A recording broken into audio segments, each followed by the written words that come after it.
with tinker plots. Look at the graph of travel to school and travel time to school. It seems messy to me. Oh, there's a lot of missing data. How about cleaning that up? Also, do you see that dot there in the range of 5,000 to 10,000 minutes? That's not very likely.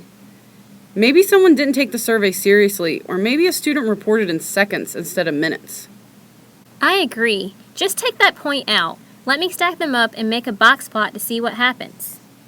Look at travel by boat. I see time to travel by boat to school is about 200 minutes or more. Yeah, it doesn't seem right for the time to school every weekday. It is more than 3 hours. So back and forth would take at least 6 hours a day.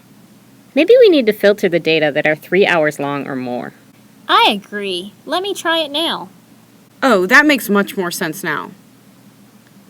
But look, we have one student that travels by bike, which takes him more than 65 minutes.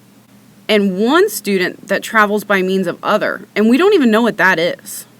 I also see no one travels by boat, and very few students travel by skateboard, scooter, rollerblade, and train. Maybe we should focus on only 3 means of transportation: walk, car, and bus, that most students in our data use. I agree. Let me try filtering by means of transportation this time. Wow, that's much better now. So how about we change the question to, how did the times that U.S. students travel to school by bus, car, and walking compare? Great. It seems to me that it takes more time to travel by bus than the other 2 transportations if we look at the medians of the 3 types. I agree, and notice walking takes the least amount of time. Maybe it's because students only walk if they live close enough to school. So I think I'm going to show the means now also.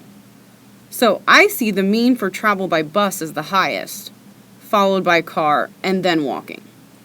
Wait, I see it takes about 100 minutes for one student to go to school by car, which is longer than any other. I also notice that the spread for traveling by car is the largest, ranging from 3 minutes to 100 minutes.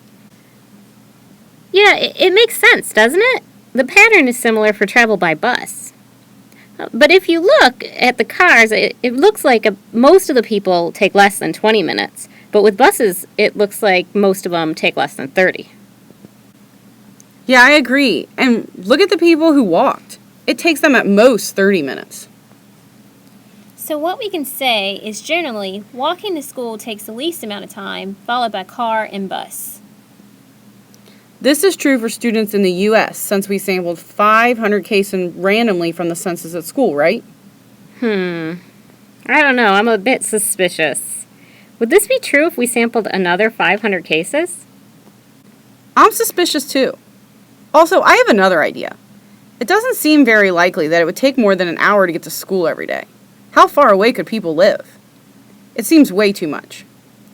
I just wonder what would happen if we could just exclude the data points that are higher than 60 minutes. I think it's worth a try.